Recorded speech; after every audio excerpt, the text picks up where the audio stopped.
Stephanie Jenkins posted Deshawn not even 24 hours since court.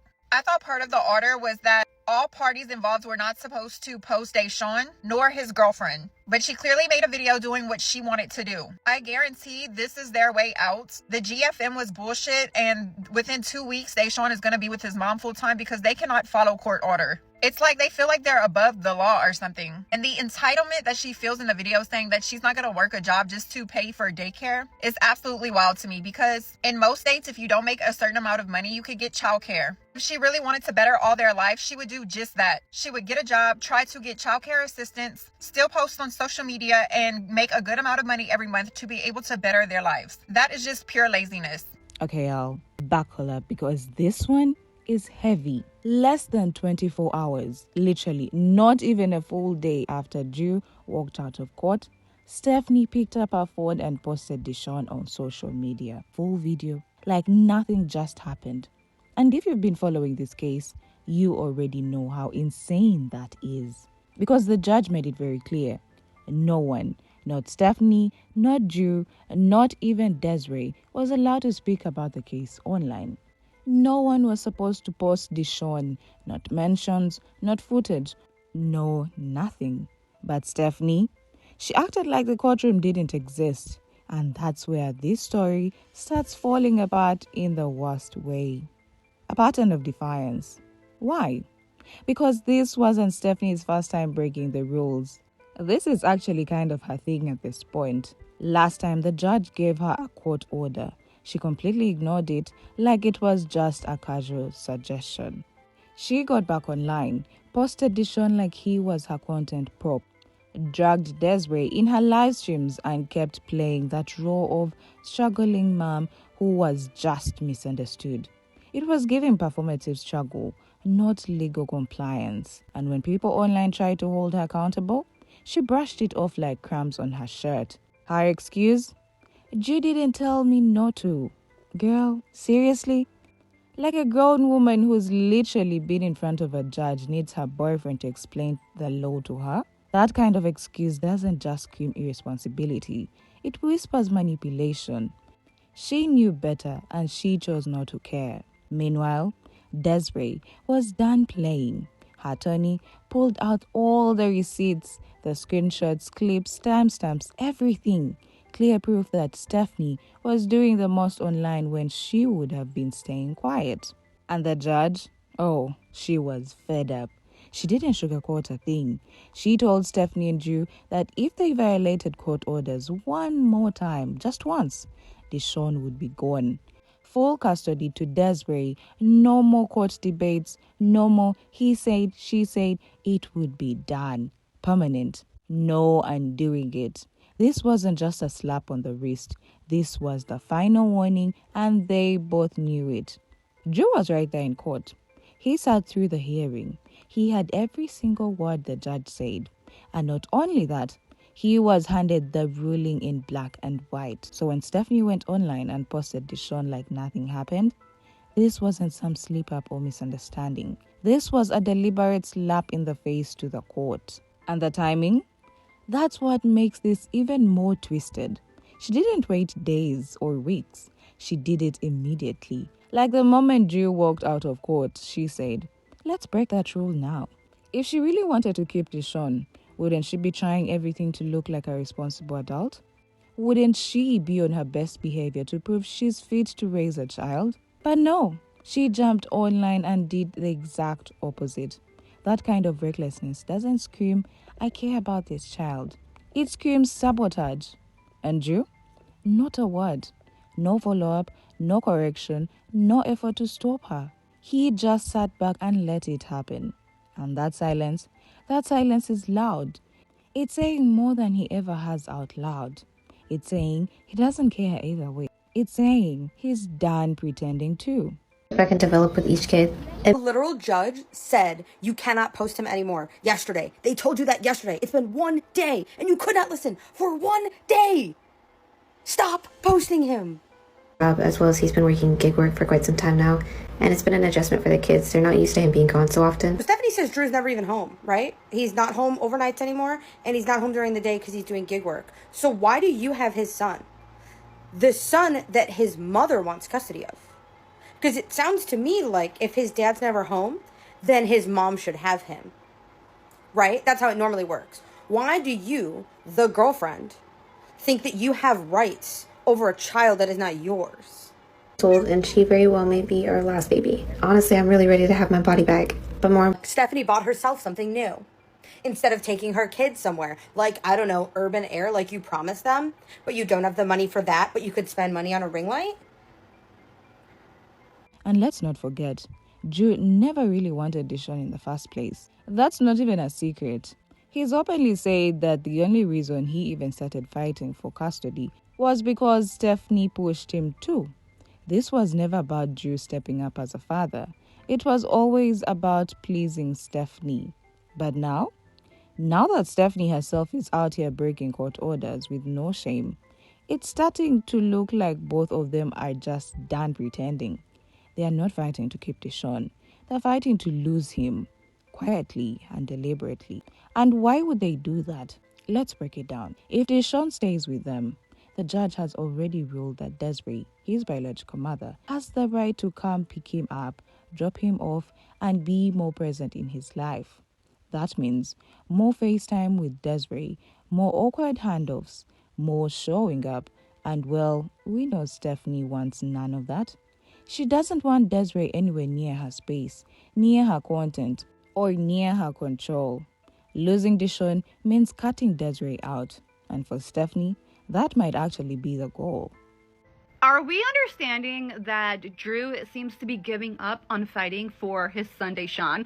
And this is Drew from the Resilient Jenkins channel, and it's just like, he's given up. I feel like if Drew Jenkins loses custody of Deshawn, for him, first of all, he's going to love it because he already put up the facade of wanting to fight for him. I think that was more to please Stephanie because remember, she's making the money through the TikTok channel that they have.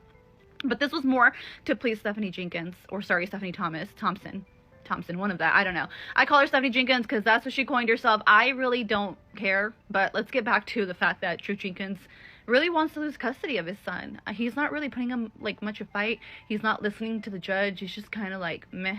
If Deshawn leaves, Desiree gets him, and Stephanie and Drew get to wash their hands clean. No more court pressure, no more obligations, and still play the role of poor misunderstood parents. The ones who tried their best but had the system stacked against them. It's manipulative, it's sneaky, and worst of all, it's working just the way they want it to. And you? Let's talk about him for a second. The judge didn't mince words. She called him out directly and said what we were all thinking. He's treating the court like a joke. Like showing up late to court in slides, basketball shorts, and a hoodie was no big deal. Like this wasn't a custody case about his son, but just another Tuesday errand. His whole energy was careless, like he had better things to do. The judge could see it, we could see it, and honestly, Deshawn probably feels it too. This wasn't just a dad having a bad day. This was a man showing everyone that he doesn't take being a father seriously at all. And if that happens, if Drew loses custody of Deshawn, don't be surprised if he packs up and walks away from Stephanie too. No warning, no guilt. This man already has a record of running. He's been dodging child support for his other son for who knows how long. And just last week, a judge literally gave him an ultimatum: pay up or face losing his license, and possibly jail time for contempt of court. So think about it. If he's willing to risk jail just to avoid supporting his other kid, what's stopping him from doing the exact same thing with Deshawn and Stephanie? Nothing. Absolutely nothing. Once Deshawn is out of the picture, Drew has no reason to stick around in this chaotic mess. He'll vanish just like he did before, and Stephanie will be left with the consequences again. In the same video where Stephanie had the nerve to show Deshawn, she also proudly flashed a brand new ring light. Like, she paused mid-video just to hype up her latest content tool. She's clearly investing in her influencer grind, but when it comes to her kids, suddenly she's broke. She's saying she can't afford urban air, can't do anything for them in summer, can't make memories because it's all too expensive. She claims she's saving for housing, yet here she is, spending on things for herself. So, let me get this straight. She can splurge on gear to help her post more videos, but not on one simple day of joy for her own children? A ring light over roller coasters? Equipment over experiences? Make it make sense, because it's giving selfish and short-sighted. This isn't prioritizing family, it's prioritizing likes and lighting. Hinting at another baby. And let's talk about what she hinted at.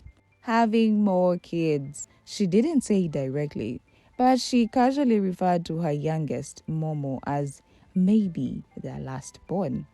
And that little word, maybe, is terrifying in this situation. Because if you're living in a single motel room with 6 or 7 people already squeezed in, and you're barely surviving as it is, how is maybe even on the table? Stephanie and Drew already have way more kids than they can care for. It's not even about love at this point. It's about basic survival. The motel is overcrowded, noisy, chaotic. There is no privacy, no space for kids to be kids. And let's not forget, Drew is barely around. He juggles gig work during the day and then disappears into a night job, coming home when the kids are already asleep. So who's raising these children? Not Drew, and not fully Stephanie either. It's Addie, their oldest daughter, who's been forced into that role. She's parenting her younger kids, carrying way too much responsibility for a child her age. And now Stephanie is casually dropping hints about possibly adding another baby to this mess. It's giving delusion. It's giving total disconnect from reality. Instead of thinking about escape plans from this one-room crisis, Stephanie is out here contemplating more mouths to feed, more stress to pile on Addie, and more lives to cram in an already impossible situation. This isn't just irresponsible, it's harmful. These kids are being raised in chaos, confusion, and complete lack of boundaries. And it gets even worse, disturbingly worse. In that same video, where Stephanie was flaunting her setup, eagle-eyed viewers noticed something in the background. A Trojan box. Yep, you read that right. A full box of condoms sitting out in plain sight. Now let's do the math. 5 kids, 1 room, 2 chaotic adults, constant live streams, kids home all day, no privacy. So seriously, where are they doing that? It's not like these kids are going to school or being shuffled into relatives' place. They are always there, always within earshot, always in that one small space. So what's the plan here? Are Stephanie and Drew really getting it on with the kids asleep in the same room? Or are they sneaking around during the day when the kids step outside? And if so, who's supervising those kids out there in the motel lot? Every option is disturbing. There is no version of this that makes sense or feels safe. No version of this where the kids are protected from inappropriate exposure. The presence of that box in the background wasn't just a random slip. It opened a door to a much darker conversation about what these children are being exposed to in that cramped, unprotected environment. You have 5 children living in one room, 2 adults. Why do you have a box of Trojans? You literally live in one room with 5 kids, none of which are all gone at the same time. So how is that appropriate? Where, when, why? How is that a priority? How is that even on your minds? I'm so confused. Are you using those around the kids? Are you going into the bathroom together? In the motel? Like, that can't be a normal thing, right? Am I the... This kind of unavoidable exposure isn't just uncomfortable, it's mentally damaging. We are talking about deep psychological trauma here. When kids, especially preteens, are exposed to adult behavior in confined, unsafe environments, it can completely mess with their development. Confusion turns into anxiety, fear becomes normal, shame takes root, and that early loss of innocence, you don't get that back. These are not teens who can maybe process or push back. They are still children. Young, impressionable, wide-eyed kids who are learning what's normal from the two adults guiding their lives. And if Drew and Stephanie are really engaging in that kind of behavior in front of them, or even just around them without regard of their presence, they are stripping those kids of something sacred: safety, peace, emotional security. They are creating an environment where trust is fragile, where boundaries are blurred, and where the children will carry those emotional scars long into adulthood. And for what? A moment of recklessness? A lifestyle they clearly aren't built to manage responsibly? It's heartbreaking and it's sickening all at once. The judge ruled that Desiree would get unsupervised visitation and weekend sleepovers with Deshawn starting in August. A big step toward restoring their bond. But let's be real for a second. If Stephanie and Drew can't even follow the basic court orders like don't post Deshawn online, do we really think they are going to respect these visitation rights?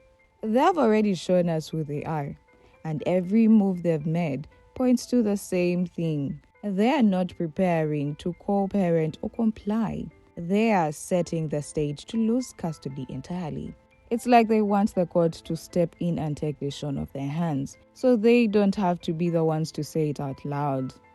And when the day comes, when the judge finally says enough is enough, you can bet they'll pull the same tired routine. They'll go online crying about how unfair the system is. They'll talk about how they tried everything and how it wasn't their fault. But we all know the truth. They are not just losing Deshawn.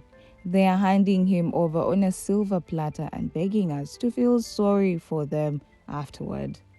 Desiree's calm approach. Meanwhile, Desiree is over here moving with caution, trying to do everything the right way. She's thinking like a real mother, putting Deshawn's emotional well-being first.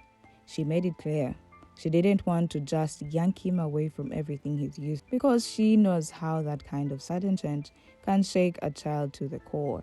She's trying to give him time, to ease him into stability instead of dropping a bomb in his routine.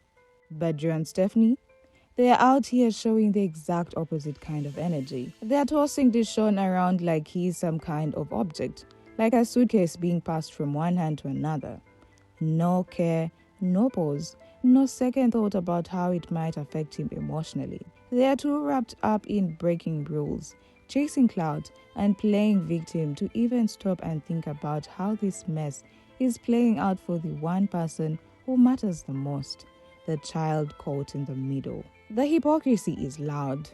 Just weeks ago, Stephanie and Drew were parading Deshawn like he was the happiest kid in. They swore up and down that he didn't want to leave, that he was smiling, thriving, and didn't want anything to change. They made it seem like taking him away would somehow damage his joy. They pulled on heartstrings, trying to prove they were giving him the best life.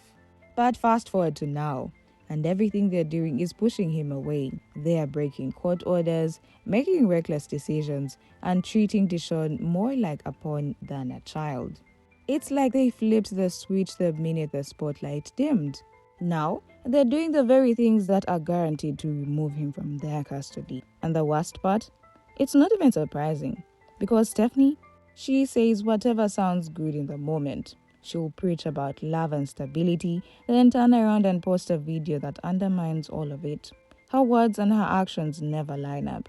And Deshawn is the one caught in the crossfire every single time. Maybe this is a blessing. This whole situation, it's heartbreaking to watch. No child should be the center of this much dysfunction, carelessness, and chaos.